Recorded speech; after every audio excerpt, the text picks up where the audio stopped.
Good morning, metalheads of the internet, and welcome to a new episode of the Metal Meltdown by popular demand. Today we are reviewing every single Megadeth album ever made. And over the course of 38 years, they've put out just as many mega hits as they've put out mega stinkers, so we don't have a lot of time to waste, so let's get right the fuck into it.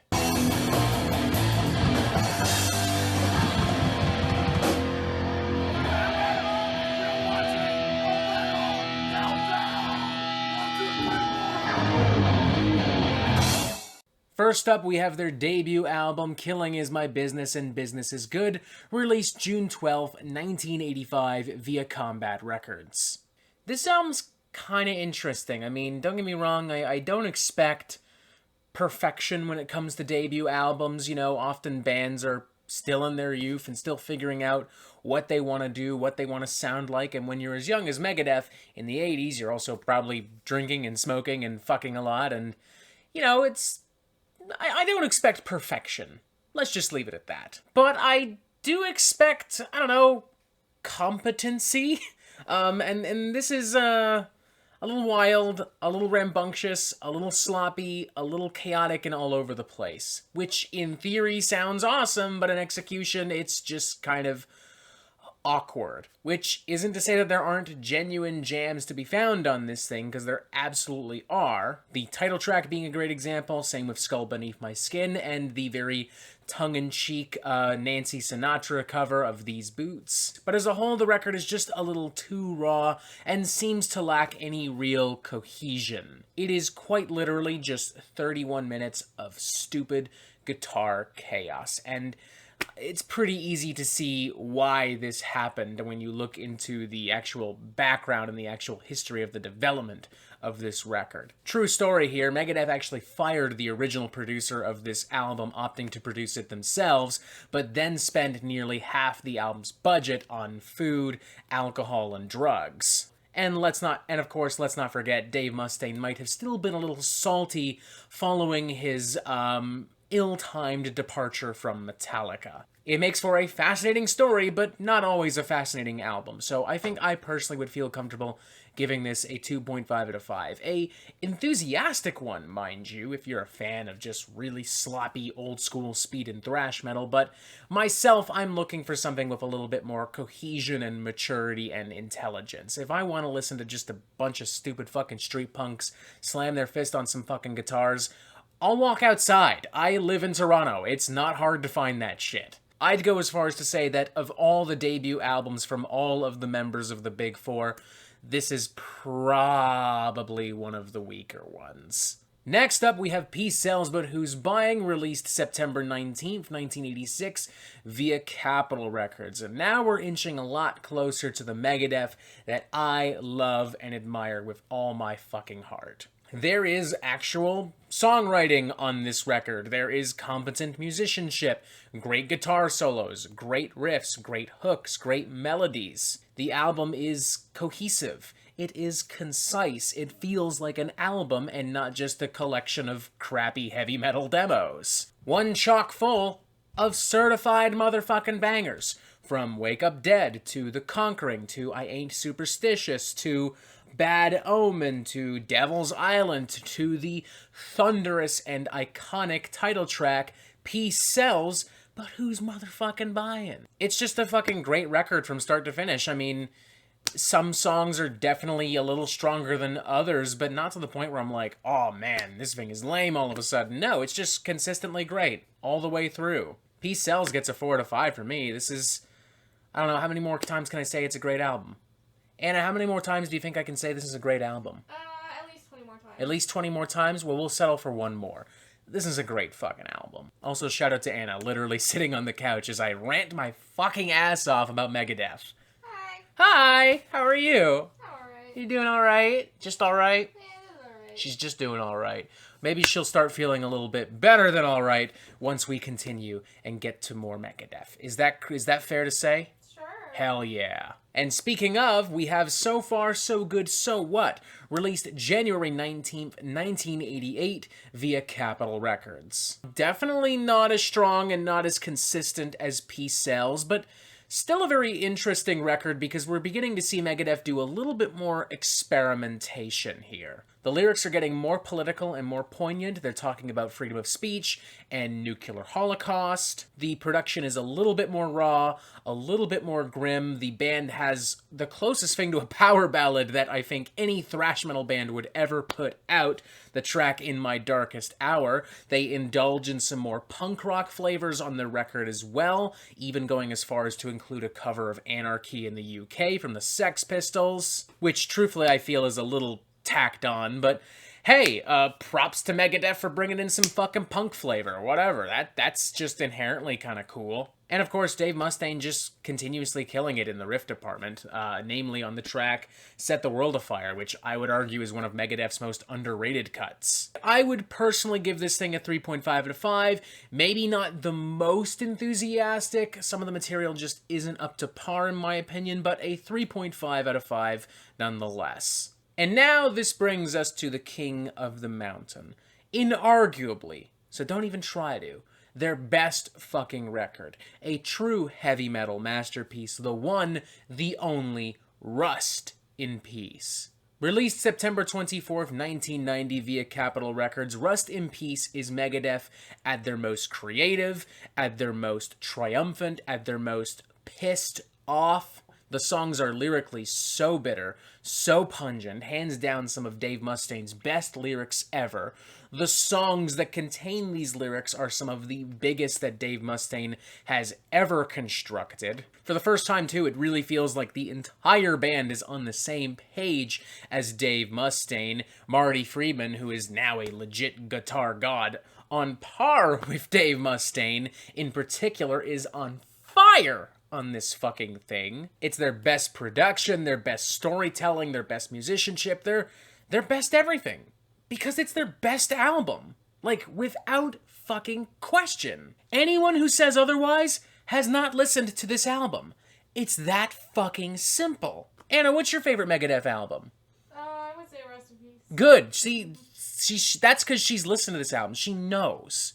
She fucking knows. If she had said anything else, that's how I would know that she hasn't actually listened to this album. From the rebellious Take No Prisoners to the dystopian Hangar 18 to the never-ending fucking riff fest that is the album's incredible opus, Holy War's The Punishment Due. There is not a single fucking riff on this album that does not make me want to literally shit my fucking pants with joy every goddamn time I hear it. And oh my god, the guitar fucking tornado, no pun intended, of Tornado of Souls. Oh my god, one of the best fucking guitar solos of all goddamn time! What more can I fucking say here, folks? 5 out of 5. This thing is fucking incredible. It's a fucking perfect thrash metal record. A fucking perfect rock record. It's just remarkable, infectiously, addictively catchy, super engaging and heavy from start to fucking finish. It's that good.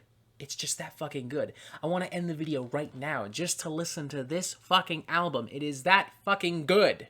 It is my favorite Megadeth album. It is Megadeth's best album to this day, and it is one of my favorite albums of all time. And when I say favorite albums of all time, I mean it. It's in the top motherfucking 5.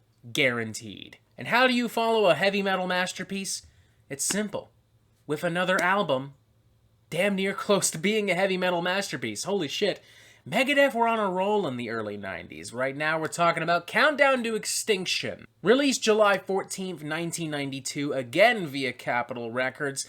Countdown to Extinction is interesting because it sees the band really beginning to strip down on the thrash metal influence and opting for a more straightforward kind of traditional heavy metal and hard rock sound. Why is that exactly? Well, it's unclear. It could have been a natural progression for the band, or perhaps Dave Mustaine was a little jealous of the success of the Black Album, which also saw his rivals Metallica going for a more straightforward, traditional heavy metal and hard rock sound. Not to imply there's ever been any kind of rivalry between Metallica and Megadeth, of course, because they get along so fucking well, like oil and water. Whatever the reason may be, Megadeth switched gears, and they did so with the utmost fucking class and precision, because this album is filled to the brim with, you guessed it, more and more bangers. From the slow and evocative mid-paced grooves of Symphony of Destruction to the high-octane fucking biker rock of High-Speed Dirt and Skin of My Teeth, to the genuinely innovative and weirdly immersive back and forth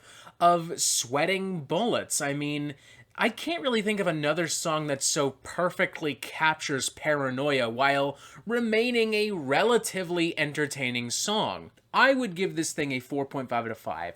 Probably the highest 4.5 out of 5 I could possibly give without crossing over into a full-blown 5 out of 5. Next up, we have Euthanasia, released November 1st, 1994, again via Capitol Records. And this is where Megadeth is beginning to lose me a little bit. Very clearly inspired by the commercial success of Countdown to Extinction, and very clearly aware of the changes happening within thrash metal at this time, Megadeth is continuing to go down that traditional heavy metal hard rock line and opting for an even more stripped down kind of commercial rock presentation. Which I don't think is inherently that bad of a thing, so long as you have the songwriting to back it up, and I'm not sure Megadeth does on this record. It does start off, to its credit, on a pretty strong note. Reckoning Day is a nice track, A Tout Le Monde is a nice track, and Train of Consequences is actually a bona fide fucking banger. I love its super funky, groovy, almost soulful fucking backbone. It literally does sound like Stevie Wonder trying to do heavy metal, and I love it. But beyond that, honestly, the album just doesn't really do a whole lot to me. It's just not especially engaging. And I'm well aware I'm probably in the minority on this, because this is a pretty popular album nowadays, but that's just how I feel. For myself, I would probably give this a 2.5 out of 5. It's okay, you know? There are enough good songs on here that I would recommend it to a new fan, but not over the aforementioned Countdown to Extinction or Rust in Peace. Next up, we have Risk, released June 17th, 1997, again via Capitol Records. And I really don't have a lot to say about this record that I haven't already said about Euthanasia. I feel the exact same way about this album that I feel about Euthanasia. By no means incompetent or terrible or even mediocre, just not especially consistently interesting for me. Much like Euthanasia, it does still have a couple decent tracks on it. The track She-Wolf in particular is a really fun and engaging track, but the rest of it, I'm just not really feeling. Yeah, this is the point where Megadeth kind of lose me for a while. I would probably give this a 2.5 out of 5 as well, although honestly, I'm tempted to go lower, because at least Euthanasia had, like, more listenable songs. Not a lot more, but just enough more. I don't know. It's okay. Next up, we have Risk, released August 31st, 1999, again via Capitol Records. Arguably the band's first true stinker in their discography, and most certainly one of their most controversial records. It's by no means terrible in my opinion. It is, at the very least, a lot more memorable than Cryptic Writings, but it's also very weird. Like, there's a lot of influence from, like, alternative rock and industrial rock on this thing. There are a lot of keyboards, some more poppy, radio-friendly choruses. I don't actively hate it, I just don't really get it. It just doesn't really mesh with what Megadeth has been doing these last couple of years, and it just doesn't really mesh who Megadeth is. Something that Megadeth themselves clearly fucking understand, may I add. In fact, to quote Dave Mustaine himself on this, if anybody else's name was on Risk, it would have sold. If we take Dave's advice and look at the music objectively, it's really not that bad. The track Breadline has like a really chill kind of college jam rock vibe to it that is kind of corny, but really not that bad. You know, I wouldn't mind playing this at like a family barbecue. My dad would probably bang his head a little bit. The opening track, Insomnia, has some keyboards and a little bit of an industrial underbelly that I think's kinda neat. It blends in quite nicely with a lot of the rock of the time. The production is consistently pretty good across the record. Dave's vocals are consistently pretty good across the record, even when the material he's delivering is genuinely kind of stupid. Cough, cough, Prince of Darkness. Cough, cough, Crush 'em. It's by no means a spectacular record, but at the very least, it's a more adventurous and engaging record than Cryptic Writings, and to some extent, even Euthanasia. So, with that in mind, I think I would weirdly give this a 3 out of 5. Definitely not a very enthusiastic 3 out of 5, but a 3 out of 5 nonetheless. If you're down with like some straight up just 90s rock shenanigans, you'll have fun with this. Next up, we have The World Needs a Hero, released May 15th, 2001 via Sanctuary Records, and it's very, very clear to me at this point that Megadeth is beginning to fall apart a little bit. Marty Friedman has left the band, Dave Ellefson is literally about to leave the band, and Dave just sounds kind of tired on this thing. He sounds like he's really going through the motions here and making the kind of album that he thinks Megadeth fans want to hear rather than what he actually wants to make. The result is an album that is indeed heavier, sonically speaking. It's got thrashier guitars and some heavier riffs and arrangements, but not an album that actually really grabs you in any significant way. Say what you will about records like Cryptic Writings, Risk, Euthanasia, even the aforementioned Countdown to Extinction, but even at their worst, they were never outright boring. The World Needs a Hero is. It is such a repetitive, blasé, kind of cookie-cutter, heavy thrash record with some really uninspired riffs, some really uninspired melodies.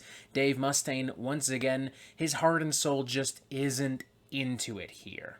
It's clear as fucking day, and it's a genuine fucking shame because it is single-handedly the reason why this album is as bad as it is.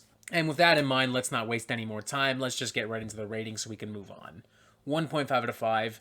It's just a bad record. It is boring, it is slow, it lacks energy, it lacks spirit, it lacks anything of substance or soul. It is an empty void of a thrash record. It is what I would expect a Megadeth cover band to make after deciding that they suddenly wanted to write their own original music. Next up, we have The System Has Failed, released September 14th, 2004, again via Sanctuary Records.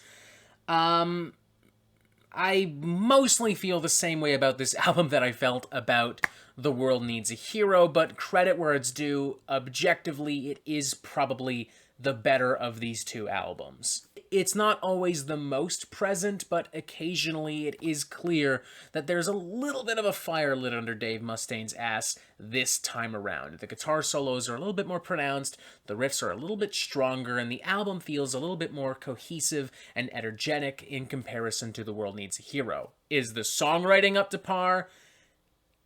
Not really. It's still extremely repetitive, cliche, kind of heavy and thrash metal, but it's less boring? I don't know. Yeah, I really don't have anything else to say about this album. It's just not really that interesting. I would give it a 2 out of 5. Again, it's objectively better than The World Needs a Hero, but not to the point where I'm like, oh man, what a huge improvement. Probably the most interesting thing to come out of this album was hearing Back in the Day on an old episode of Duck Dodgers.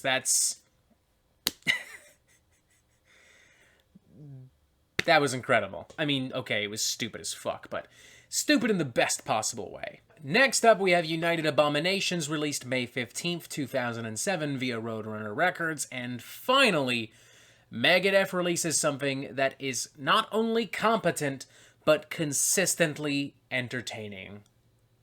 Finally! For the first time in literally a decade, Megadeth sound and feel like Megadeth again. Not just because they're playing thrash metal, but because the songwriting is actually fucking good. So is the production, so is the music.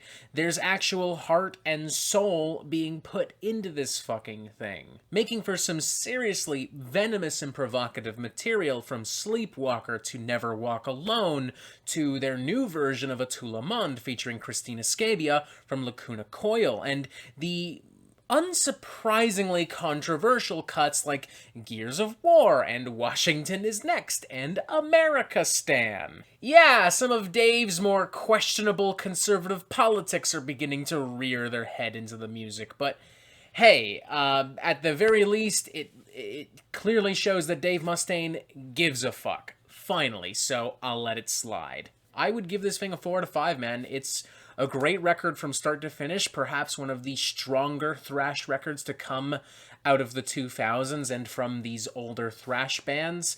If you haven't listened to it already, I recommend you go and do so, because it's pretty fucking good. Next up, we have Endgame, released September 15th, 2009, again via Roadrunner Records, and Endgame just kind of grabs the torch directly from United Abominations and runs with it. This album is heavier, it is bigger, it is louder, it is nastier, it's also more progressive and more thought-provoking in some aspects, and it has probably some of Megadeth's best semi-modern material. From This Day We Fight to 44 Minutes to Bite the Hand to the appropriately titled Head Crusher. There's even a thrash metal power ballad on here, The Hardest Part of Letting Go, that's not that bad. Maybe a little bit cheesy and corny as fuck in the very opening, but musically a pretty well-constructed and engaging track. Love Chris Broderick's guitar work on this thing. My god, he knocks it out of the motherfucking park on this thing. It is a genuine shame we don't hear much from this dude anymore, because holy fuck, he nails it on here. Yeah, it's fucking great. Another 4 out of 5, honestly. Damn near close to a 4.5 out of 5. It's weird, you know, around this time the other big four thrash bands were kind of struggling to figure out what they wanted to do and where they needed to go next, but Megadeth just kind of knocked it out of the park back to back with two really great modern thrash records. Shame they couldn't do it a third time. And that, of course, brings us to 13, released June 11th via Roadrunner Records. As the album title implies, it is their 13th studio album. Holy fuck.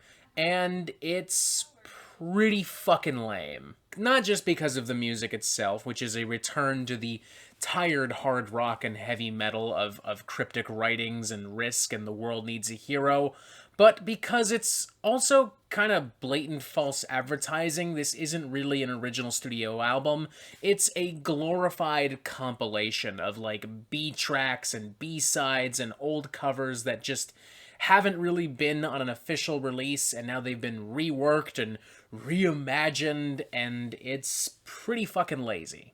I mean, you've got tracks like Sudden Death and Never Dead that were recorded for inclusion in the video games Guitar Hero, Warriors of Rock, and Never Dead, respectively. You've got New World Order, which was originally included on the soundtrack to Duke Nukem back in 1999. You have tracks like Black Swan and Millennium of the Blind that have previously been released in some form or another and have only finally now been officially released and presented to the world. The few truly original pieces of music on this fucking thing range from cringy ass fucking butt rock to cringy ass Five Finger Death Punch style butt metal. The track Whose Life Is It Anyways is such a lame piece of fucking cringe dad rock that it's honestly kind of hilarious to some extent.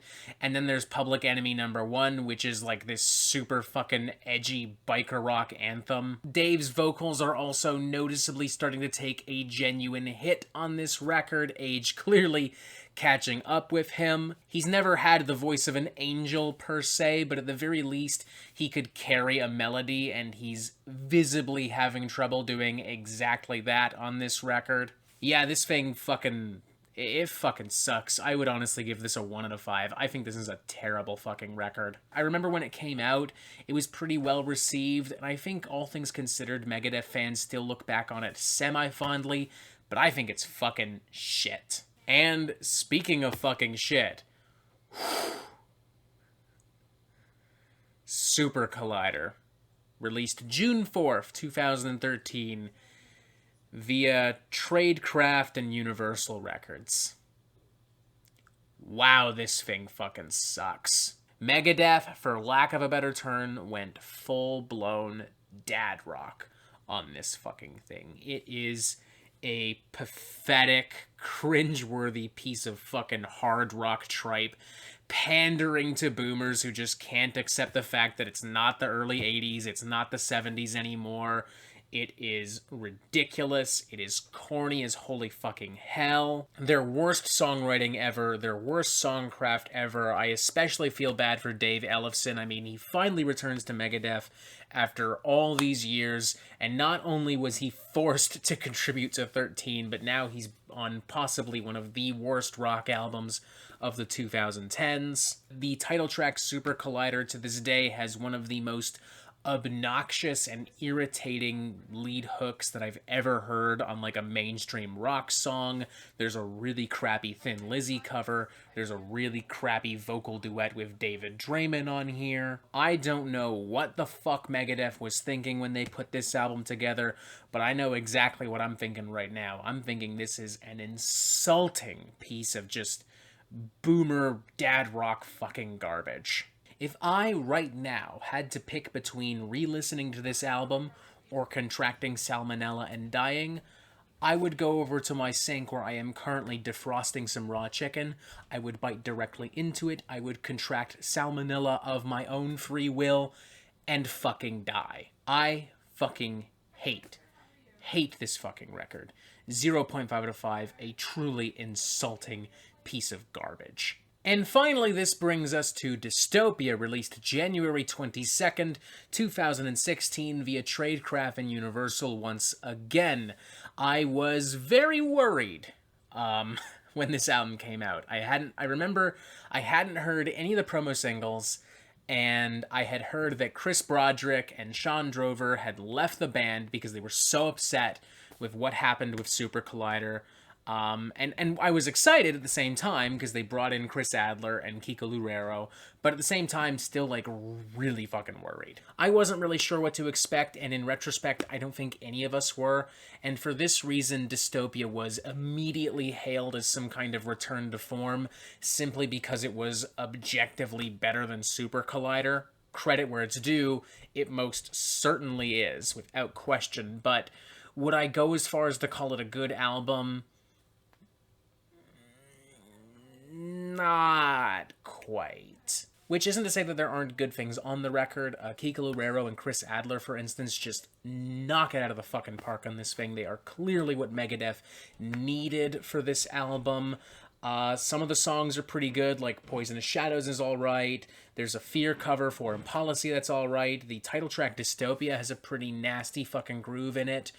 But the production on this album is really hit and miss for me. The guitars are very overcompressed. The album is maybe just a little bit too loud and a little bit too noisy for its own good. The bass as a result of this is also a little bit buried, which is disappointing. Dave's vocals are pretty hit and miss, which is unsurprising, but still pretty disappointing. And on top of that, Dave's hyper-conservative views are beginning to poke their head a little bit too far into the Megadeth sound, to the point where Dave sounds less like some kind of radical patriot denouncing Washington bureaucracy, and more like some kind of paranoid incel QAnon schizophrenic who thinks that immigrants are out to get him. An image that, frankly, hasn't aged very well in a post-Donald Trump world, in a post-January 6th Capitol Hill insurrection world. I would give this thing a 2 out of 5. It's just kind of clumsy and is really only saved by some really standout performances from Chris Adler and Kiko Loureiro. Yes, it's better than Super Collider, but contrary to what some of y'all might like to think, that doesn't mean it's automatically good. And that's it. Oh my god, we're done. We talked about 15 studio albums. Holy fucking shit. Let me know what your favorite Megadeth album is. Let me know what your least favorite Megadeth album is. Are you excited for the upcoming record? What do you want to hear from it? Do you want to hear from Megadeth at all at this point? I don't know. You tell me. Put those spicy fucking comments down there for me to read. And y'all know me. The spicier the better. So don't hold back. Go fucking nuts. Press this button right here to subscribe if you want updates on the Metal Meltdown fucking immediately. And as always, you have yourself a fantastic fucking day.